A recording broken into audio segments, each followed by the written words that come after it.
Hello everyone, कैसे हैं आप सब। स्वागत है आपका एमके क्लासेस में। तो गाइस, प्रीवियस लेक्चर में हमने स्टडी किया था कंप्यूटर मेमोरी के बारे में और हमने जाना था डिफरेंट टाइप्स ऑफ मेमोरी, जो कि थी प्राइमरी मेमोरी जिसे हम मेन मेमोरी या फिर इंटरनल मेमोरी भी कहते हैं, और सेकंड थी सेकेंडरी मेमोरी जिसे हम एक्सिलरी मेमोरी भी कहते हैं। तो प्राइमरी मेमोरी को हमने कंप्लीट जो है कल की वीडियो में कवर कर दिया था। जो भी उनकी वेरियस टाइप्स थी उनको हमने अच्छे से डीप से कवर किया था। आज हम करने वाले हैं सेकेंडरी मेमोरी, या फिर आप बोल सकते हो सेकेंडरी स्टोरेज, या फिर इसका थर्ड नाम आता है आपका एक्सिलरी मेमोरी। मैंने कुछ इंपॉर्टेंट पॉइंट्स जो हैं वो लिखे हुए हैं सेकेंडरी मेमोरी के बारे में, जिसे पढ़कर आपको कोई भी दिक्कत जो है सेकेंडरी मेमोरी के रिलेटेड नहीं रहेगी। तो चलिए सबसे पहले पढ़ते हैं फर्स्ट पॉइंट। क्या लिखा है हमने? This memory stores much larger amount of data and information for extended period of time. यानी कि सेकेंडरी मेमोरी जो है वो काफ़ी ज़्यादा अमाउंट ऑफ डाटा या फिर इंफॉर्मेशन को काफ़ी लंबे समय तक स्टोर करके रख सकती है। फर्स्ट पॉइंट का ये मतलब है दोस्तों। तो होप किसी को कोई दिक्कत नहीं होगी। नेक्स्ट पॉइंट इसमें आता है कि data in secondary memory can not be processed directly by the CPU. हमने प्राइमरी मेमोरी पढ़ी थी, जिसमें हमने पढ़ा था कि जो प्राइमरी मेमोरी होती है उसका जो भी डाटा होता है वो सीपीयू डायरेक्टली प्रोसेस कर देता है, लेकिन जो सेकेंडरी मेमोरी का डाटा होता है वो सीपीयू डायरेक्टली प्रोसेस नहीं कर पाता है। जो सेकेंडरी मेमोरी का डाटा होता है उसे पहले तो कॉपी किया जाता है प्राइमरी मेमोरी में, यानी कि आप रैम बोल सकते हो, रैम में कॉपी किया जाता है।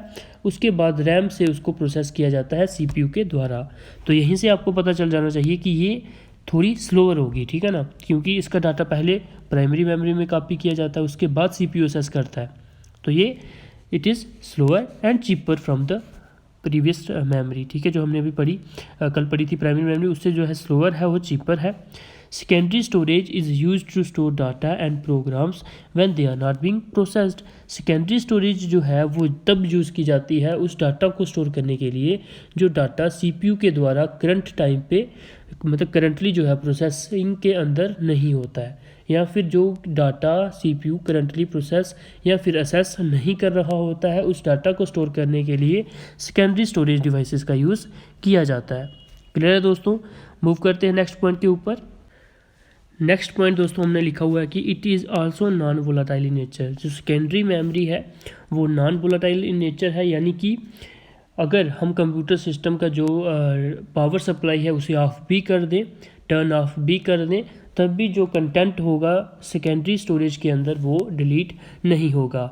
जबकि वोलाटाइल स्टोरेज डिवाइसेस हैं उनमें क्या होता है, अगर हम जो पावर सप्लाई है वो ऑफ़ कर दें तो उनका जो डाटा होता है वो वैनिश हो जाता है, ख़त्म हो जाता है, ठीक है। तो जो सेकेंडरी मेमोरी है या सेकेंडरी स्टोरेज डिवाइसेस हैं वो क्या हैं? नॉन वोलाटाइल इन नेचर है। इसकी वजह से क्या होता है, जो डाटा होता है वो सेकेंडरी स्टोरेज के अंदर तब तक रहता है जब तक हम उसे ओवरराइट ना कर दें या फिर हम उसे डिलीट ना कर दें। खुद से उसमें कोई भी चेंज नहीं आएगी। हम अगर उसे डिलीट कर देंगे तो वो डिलीट हो सकता है, अगर हम उसे ओवरराइट करेंगे तो वो ओवरराइट हो सकता है, अदरवाइज वो जैसा का तैसा वहाँ पे रहेगा। यानी कि it is a permanent storage. Clear है? Secondary memory devices includes as follows. जो सेकेंडरी मेमोरी दोस्तों वो डिवाइडेड है किन किन कैटेगरीज में, वो हम अब यहाँ पे पढ़ेंगे। फर्स्ट हमारी आती है दोस्तों मैग्नेटिक स्टोरेज। मैग्नेटिक स्टोरेज क्या है? As its name suggest, magnetic, तो यहाँ पे मैग्नेटिक फील्ड्स का कुछ कंसेप्ट हो सकता है, तो पढ़ते हैं इसके बारे में। Magnetic storage is the manipulation of magnetic fields on a medium in order to record audio, video और अदर डाटा। यानी कि वो स्टोरेज जिसमें मैग्नेटिक फील्ड्स को यूज़ किया जाता है in order to record audio, video या फिर अदर डाटा, तो वो कौन सी स्टोरेज कहलाती है दोस्तों? वो कहलाती है मैग्नेटिक स्टोरेज। इसकी एग्जांपल कौन कौन सी होंगी? Hard disk drive, floppy disc या फिर मैग्नेटिक टेप। इन सब की पिक्चर्स मैं आपको पीडीएफ में प्रोवाइड कर दूंगा, तो वहाँ से आपको क्लियर हो जाएगा। यानी कि मैग्नेटिक स्टोरेज कौन सी होती हैं? वो स्टोरेज जिसमें मैग्नेटिक फील्ड्स का यूज़ किया जाता है ऑडियो रिकॉर्ड करने के लिए, वीडियो या फिर अदर डाटा को रिकॉर्ड करने के लिए। एग्जांपल्स मैंने आपको यहाँ पे प्रोवाइड कर दी, तो कोई दिक्कत किसी को नहीं होगी दोस्तों। मूव करते हैं नेक्स्ट पे, जो कि है ऑप्टिकल स्टोरेज। ये भी इसके नाम से ही पता चल रहा है कि optical storage is any storage type in which data is written and read with laser, ठीक है। ऑप्टिकल स्टोरेज क्या होती है? ऑप्टिकल स्टोरेज वो स्टोरेज टाइप होती है दोस्तों जिसमें कि जो डाटा होता है उसे लिखा जाता है या फिर पढ़ा जाता है लेज़र के थ्रू, बस ये बात है इसमें। उसमें मैग्नेटिक फील्ड का कंसेप्ट था, इसमें क्या हुआ, लेज़र का कंसेप्ट जो है वो यूज़ हुआ दोस्तों। एग्जांपल्स इसके आपकी आपकी कंपैक्ट डिस्क, डीवीडी, ब्लू रे डिस्क, ठीक है, ये जो है एग्जांपल्स हैं ऑप्टिकल स्टोरेज की, ठीक है। होप क्लियर होगा दोस्तों। मूव करते हैं नेक्स्ट, हमारा जो पॉइंट है वो है सॉलिड स्टेट स्टोरेज, ठीक है। सॉलिड स्टेट स्टोरेज जो है वो कौन सी डिवाइसेस होती हैं या फिर वो कौन सी स्टोरेज होती है वो हम यहाँ पे पढ़ेंगे अब। Solid state storage is a type of storage technique that employees storage devices built using icon microchip. बस ये चीज़ें आपने याद रखनी है। पहले में मैग्नेटिक फील्ड, सेकंड में लेज़र और थर्ड में आपके आता है आइकन माइक्रोचिप, ठीक है। माइक्रोचिप जिनमें यूज़ हो जाती है दोस्तों वो स्टोरेज जो होती है वो होती है आपकी सॉलिड स्टेट स्टोरेज। तो माइक्रोचिप जिसमें यूज़ की जाती होगी दोस्तों तो वो काफ़ी स्मॉल साइजेस की स्टोरेज डिवाइसेस होती होंगी। तो पढ़ते हैं इसके बारे में। इट इंक्लूड्स पेन ड्राइव, ठीक है। पेन और फ्लैश ड्राइव आप सबने देखी कितनी छोटी सी होती है। मेमोरी कार्ड आप सबने देखा होगा कितना छोटा सा होता है। तो वो सब आती हैं आपकी किसके अंदर, सॉलिड स्टेट स्टोरेज के अंदर। एक बार इसको रिपीट कर लेते हैं दोस्तों। Solid state storage is a type of storage technique that employees storage devices built using, वो स्टोरेज डिवाइसेस ये इंक्लूड करती है जो कि बनी होती हैं माइक्रो चिप्स की वजह से या फिर माइक्रो चिप बेस्ड आर्किटेक्चर के ऊपर जो है बनी होती हैं। वो स्टोरेज डिवाइसेस जो हैं वो आती हैं सॉलिड स्टेट स्टोरेज के अंदर। तो इसकी एग्जांपल्स मैंने आपको प्रोवाइड की हैं जिससे आपको कभी भी कोई दिक्कत नहीं आएगी। इसमें मेमोरी कार्ड को आपने अच्छे से याद कर लेना है इसके अंदर, तो आपको जो है माइक्रोचिप याद आ ही जाएगा, क्योंकि मेमोरी कार्ड कितना स्मॉल सा होता है उसके अंदर जो है सारी कितना ज़्यादा जो डाटा स्टोर करके रख सकते हो। तो माइक्रोचिप बेस्ड आर्किटेक्चर जो है वो यूज़ किया जाता है सॉलिड स्टेट स्टोरेज में। Pen drive and flash drives are also the examples of solid state storage. तो दोस्तों होप, मुझे लगता है आपको इसमें कोई दिक्कत नहीं होगी। तो एक क्विक रिकैप मैं इसका दे देता हूँ। मैग्नेटिक स्टोरेज में दोस्तों मैग्नेटिक फील्ड्स का यूज़ किया जाता है to record audio, video and other data, ठीक है। एग्जांपल्स इसकी थी डिस्क ड्राइव, फ्लॉपी डिस्क और मैग्नेटिक टेप। इसी के साथ जो ऑप्टिकल स्टोरेज थी, ऑप्टिकल स्टोरेज में क्या किया जाता था, डाटा को लिखने के लिए या फिर पढ़ने के लिए लेज़र का यूज़ किया जाता था। तो इसकी एग्जाम्पल्स थी CD, DVD और ब्लू रे डिस्क। और सॉलिड स्टेट जो स्टोरेज डिवाइसेस हैं दोस्तों उसमें माइक्रोचिप बेस्ड आर्किटेक्चर जो है वो यूज़ किया जाता था। और इसकी एग्जांपल्स थी आपकी pen, flash drive, pen drive और फ्लैश ड्राइव और मेमोरी कार्ड। तो दोस्तों होप किसी को कोई दिक्कत नहीं होगी। मूव करते हैं नेक्स्ट क्वेश्चन के। नेक्स्ट जो हमने यहाँ पे लिखा हुआ है, स्टोरेज डिवाइसेस जो हैं डिफरेंट जो सेकेंडरी स्टोरेज डिवाइसेस हैं उनकी कैपेसिटी क्या है या फिर स्टोरेज मेथड क्या है वो हम यहाँ पे देखेंगे दोस्तों। तो सबसे पहले नंबर पे आते हैं secondary memory devices and their storage method and capacity, ठीक है। जो भी different memory secondary memory storage devices हैं उनकी कैपेसिटी क्या है, कौन कौन सी डिवाइसेस की सबसे ज़्यादा कैपेसिटी है, कौन कौन सी डिवाइसेस की सबसे कम कैपेसिटी है, वो हम यहाँ पे देखेंगे दोस्तों। तो सबसे पहले नंबर पर आती है आपकी फ्लॉपी डिस्क। 5.25 इंच जो इसका साइज़ होता है। फ्लॉपी डिस्क जो है मैग्नेटिक टाइप की है, हमने पढ़ा था अभी ऊपर कि मैग्नेटिक स्टोरेज टाइप की कौन सी आती है आपकी फ्लॉपी डिस्क। उसकी जो कैपेसिटी है दोस्तों वो होती है 1.2 MB, यानी कि 1.2 MB का जो डाटा है वो स्टोर करके रख सकती है। क्लियर है दोस्तों।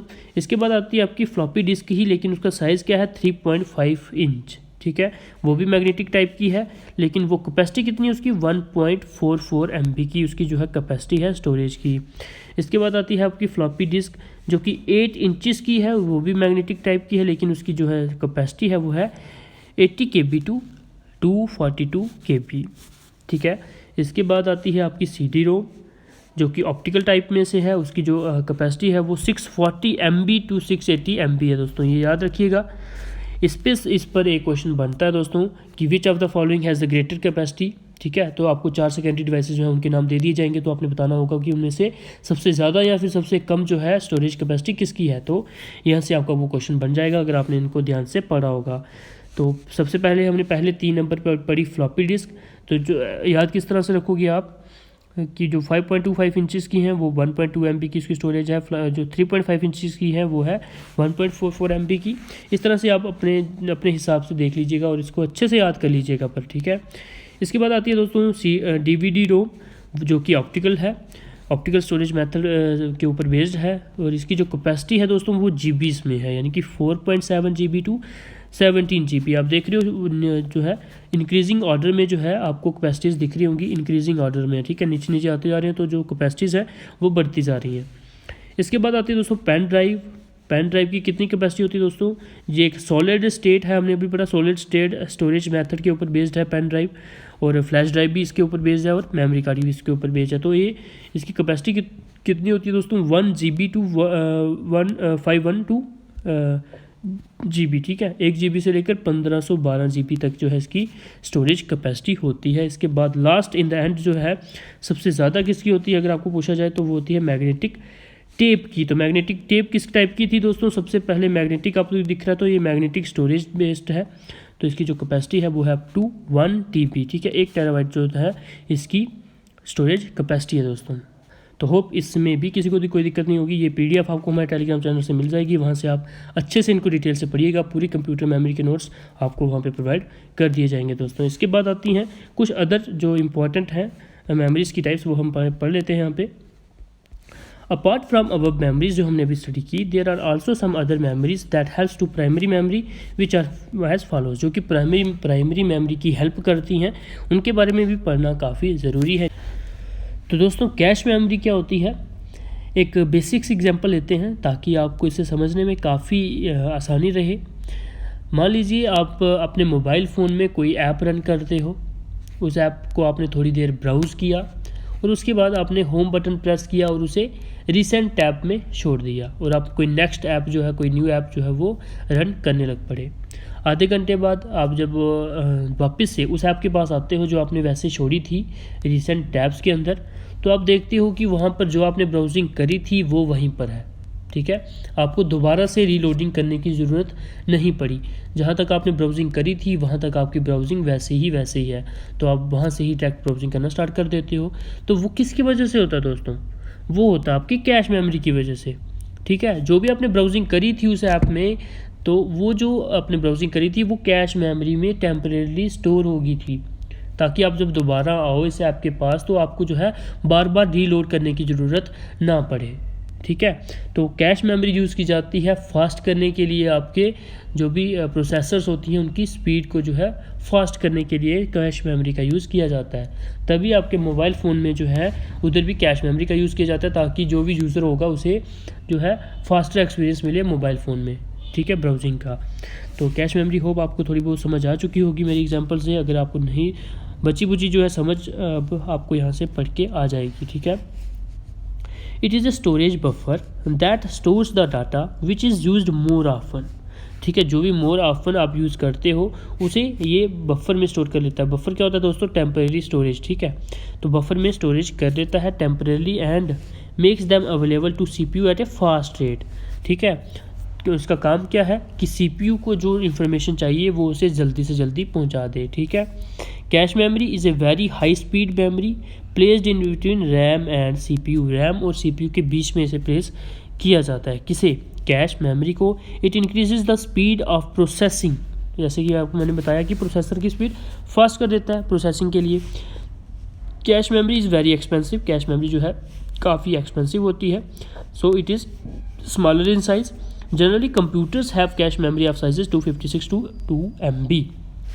बताइए दोस्तों किसी को कोई दिक्कत? तो गाइज़ होप आप सबको आज की वीडियो में कोई दिक्कत नहीं आई होगी। यहाँ पर हम अपना कंप्यूटर का जो मेमोरी का पोर्शन था वो हम ख़त्म करते हैं। कंप्यूटर हमने पढ़ा, कंप्यूटर की जो दो टाइप्स थी, प्राइमरी और सेकेंडरी मेमोरी, उसे हमने समझा। प्राइमरी मेमोरी के अंदर जो टाइप्स थी रैम, रोम, और रैम और रोम के अंदर जो फर्दर टाइप्स थी उन्हें हमने स्टडी किया। सेकेंडरी मेमोरी हमने स्टडी किया। सेकेंडरी मेमोरी के अंदर जो टाइप्स आती हैं दोस्तों उन्हें हमने स्टडी किया। एग्जांपल्स और जो स्टोरेज डिवाइसेस थी सेकेंडरी मेमोरी के अंदर उन्हें हमने स्टडी किया। तो होप इस सब में किसी को कोई दिक्कत नहीं होगी, किसी को कोई कन्फ्यूज़न नहीं होगी। अगर किसी भी दोस्त को कन्फ्यूज़न आती है दोस्तों तो कमेंट सेक्शन आपके लिए खुली है, वहाँ पर आप कमेंट कर सकते हो। कोई भी आपका डाउट है वहाँ पे आप राइट कर सकते हो। आपका जो भी कन्फ्यूज़न होगा दोस्तों हम कमेंट सेक्शन में ही दूर करने का प्रयास करेंगे। अगर नहीं कर पाए तो नेक्स्ट वीडियो में उस आपके जो भी कन्फ्यूजन्स होंगे उन्हें हम ले ही लेते हैं, आप सब जानते हैं। तो all the best guys, keep preparing for your exams. अगर आपने हमारे यूट्यूब चैनल को सब्सक्राइब नहीं किया है जरूर दोस्तों तो ज़रूर से हमारे यूट्यूब चैनल को सब्सक्राइब कर लीजिएगा। और अगर आपने अभी तक हमारे टेलीग्राम चैनल जहाँ से आपको PDFs मिलती हैं हमारे लेक्चर्स की, अगर आपने टेलीग्राम को ज्वाइन नहीं किया है तो ज़रूर से ज्वाइन कर लीजिएगा, और ताकि आपको जो भी हमारे लेटेस्ट लेक्चर्स होते हैं उनकी PDF मिल जाए। All the best guys, keep preparing for exams.